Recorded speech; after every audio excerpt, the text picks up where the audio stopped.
Welcome to the thrilling world of the flying runner, brought to you by the Marathon Mates.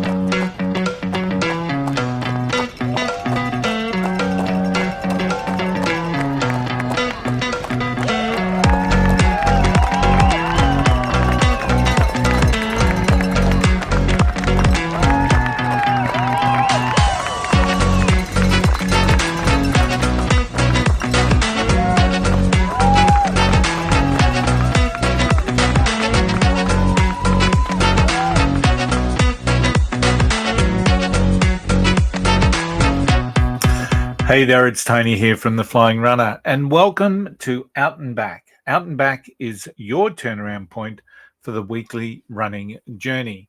Now, since injuring my left calf at the Gold Coast Marathon, I've been very patient in trying to get back to running. And yet, I've also felt incredibly frustrated because of the enforced rehab. But overall, I've been pretty patient. But on the weekend, I felt my left calf tighten again. And this has certainly increased my frustration. Now, I'm sure many runners relate to this, the frustration that we feel when we're coming back from injury. Injuries, of course, are a part of our journey.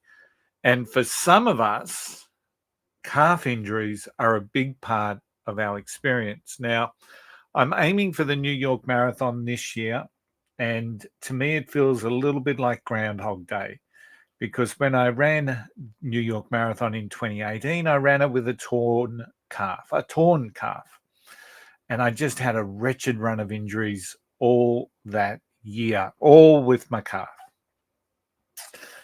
And I realized that I really have to do the right thing now.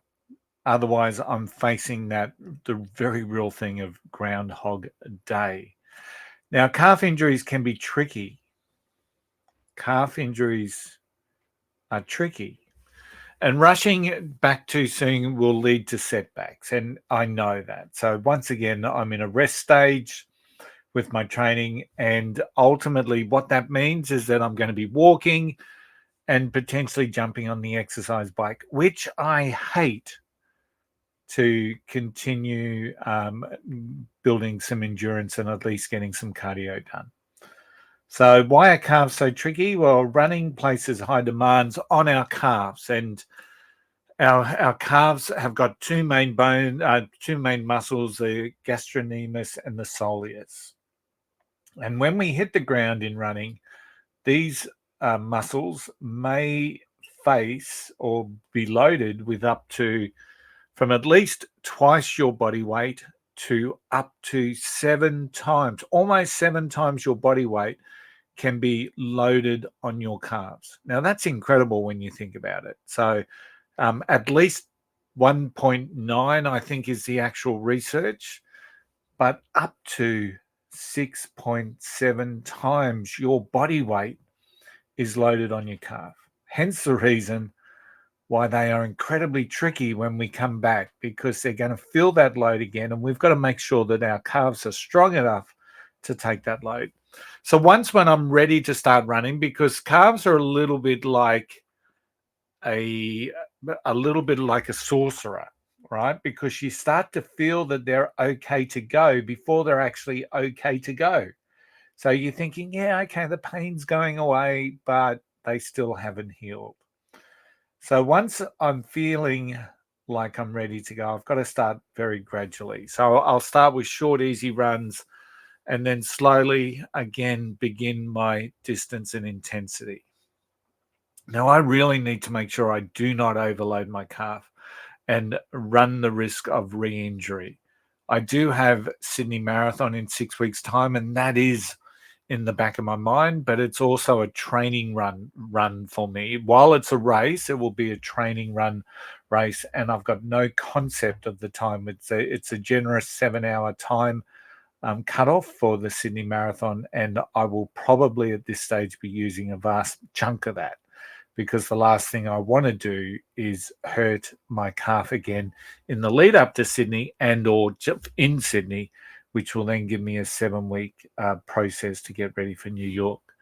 But I want to start gradually, starting with short, easy runs. I need to do and continue my strength training.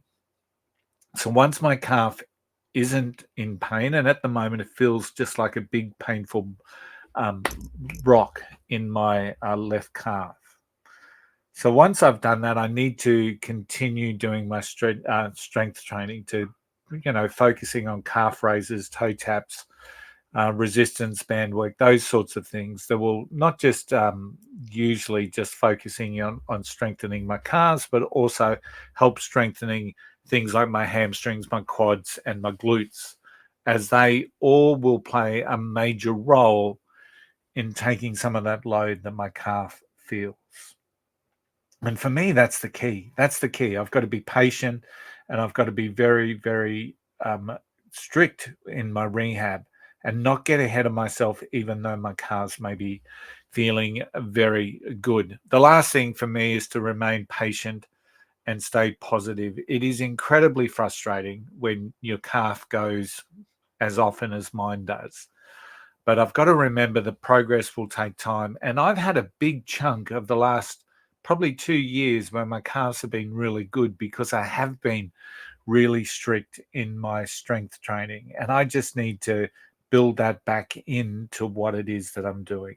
I'm certainly going to celebrate a lot of small victories along the way, and I need to stay focused on my long-term goal. So once I get through New York, yeah, okay, I can probably put my feet up, my feet up a little bit, which will be incredibly positive for me. And then coming into the new year, because we are only aiming on 2 marathons next year, Gold Coast and then Amsterdam, my training won't be as intense, but it will give me time to really build into what 2025 will look like. So I need to be patient. I need to progress gradually. I need to do a range of strength training.